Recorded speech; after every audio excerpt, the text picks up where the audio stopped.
our economy will dictate how we conduct our business in the future, and that's a realization for not just us, but for all of our surrounding cities and everyone in the nation and in the world. We have done a good job in what we were doing. Council and our citizens realized a long time ago that we need to do something with Lewisville. It's deteriorating. And so they began programs that have revitalized Old Town, and it is working. And now we're going to expand on that. Our revenues are good. We have a 15% reserve. We lowered property taxes. Those areas we're a lot healthier than a lot of cities that are surrounding us, and that is due to the current council and administration. We can expand on some of our programs that we have and make additional zones where we'll be able to accommodate the expansion of I-35. We'll be able to build on it, put a stamp on it that will make it Lewisville, where we will no longer be just a drive-through city. It will be something that people will recognize, and we will be unique as Lewisville. John, this question will go to you first. In these economic times, how would you compensate for the loss of revenue to the city, and what expenses do you think that you would reduce or cut? That is a tough question. The city right now is running very clean. We have a great city manager. A lot of things are being done right. There are things that would not cut. Fire. In fact, I think we need more police officers to go along with the technology. Things that we may need to cut if we really have to, well, definitely not go to Fort Worth for a retreat when we can do it free here at City Council. Those are the conservative things I'm talking about. We can cut in all sorts of areas, and as we cut, we can redirect funds to areas that we need them. Maybe we don't need to have a festival this year because we can't afford it.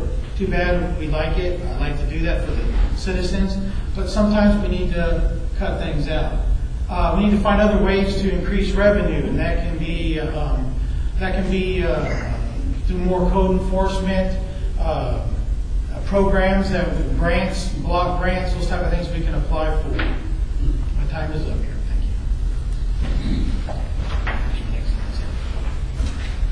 One more time for the question, please. Now you're testing. Okay. In these economic times, how would you compensate for the loss of revenue to the city, and what expenses would you reduce or cut to make up for that? Well, the city has, of course, the ability to raise taxes. Lovely.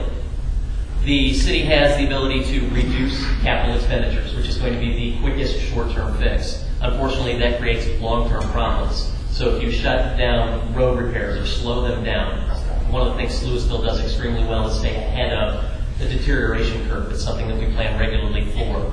But one of the ways that we can help to get through this rough patch is to slow down that redevelopment.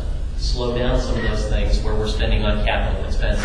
Another thing we can do is not step in really large litigious types of problems. A lot of folks look at $1.6 to $2 million as nothing, but that turns into 2 months of no fire, or 5 months of no police, or 5 years of no lights on the road. So there are some things we can do with electricity and those types as well. And I've written them on my website. Thank you. Cutting expenses is always a very daunting task, and nothing that anybody really wants to have to do. Our council is responsible. We have a budget, and again, we're very fortunate compared to other cities. We don't have hiring freezes on. We're not laying off people like other cities are, so we're very fortunate in that area. Again, that's due to the diligence.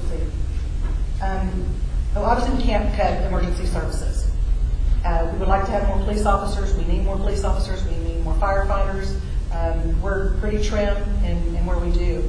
How we can increase revenue is by the things that we're doing right now. The building of the Railroad Street Athletic Complex is going to bring in tourism.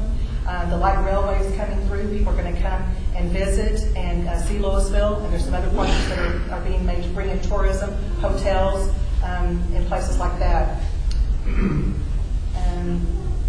That's all I have done. Okay, why don't you keep saying that right? What do you consider to be the number one issue facing the city of Lewisville at this time? I do not see any single issue as being the most important or big priority. And the reason that I say that is because what is a priority today may not be tomorrow's priority. And so we have to handle things as they come in. One issue is not any more important than another issue to someone, just as you would not want that to be your issue shoved in the corner.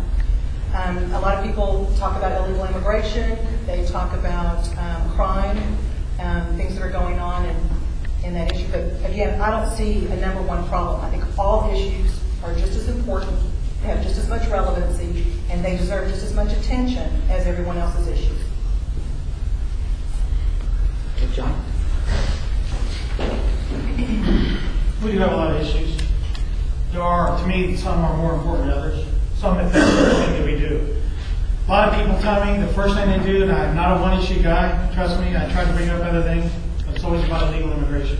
Why are we moving delayed north? What about this overcrowding? How come, we have what's going on the east side of town in Lewisville? That's the number one thing I hear over there. We've got crime rising in Lewisville by 20% in some areas. The number one issue, I believe illegal immigration is going to hurt the city more than anything. I heard, we talk about Farmers Branch. Let them fight that fight. We don't need to do anything that's causing suing. They can sue us for talking about it. That's not it. There are a lot of things we can do about code enforcement. We can come up with ordinances. Find out what other cities have done to fight that problem and lessen that burden in here. We all know what the problems are in Lewisville. We live here. We see it. Thank you.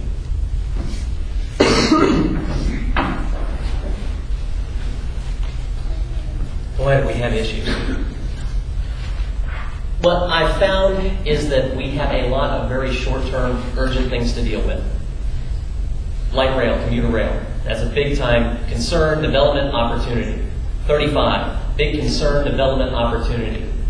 Immigration, concern, opportunity. But I'll tell you, long run, seniors and veterans are going to be two of our biggest issues in this city. By 2010 years, 2020, we're going to have over 73,000 people in this county over the age of 60. And I've seen what our social services do today, and they do a wonderful job, and they won't be able to take care of those folks. We have to find ways to be creative and get our seniors and our veterans involved with our community so that they can have a really positive and bright future in Lewisville and Benton County. Now we're going to have our closing statements, and we'll go in the reverse order. Marjorie Rochelle will go first, then C.J. Gilmore, and then John Doreen. You'll each have 2 minutes.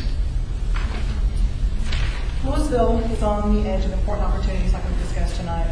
It will require the stewardship of a council which will act responsibly, are held accountable, have integrity, and the compassion to lead our community. We will have a once-in-a-lifetime opportunity to get this right with the expansion of I-35 and the installation of light railway.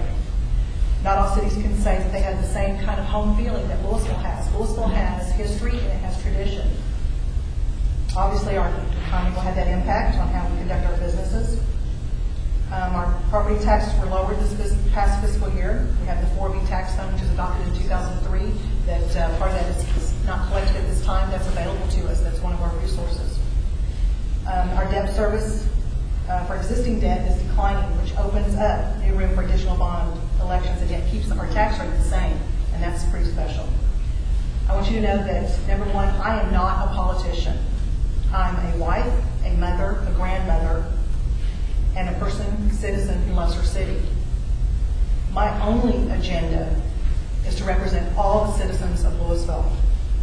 I have an excellent working relationship with not only city administrators and staff, but also local, county, federal agencies. I may not be as polished as other candidates, but I believe I bring intelligence, character, and heart to the position.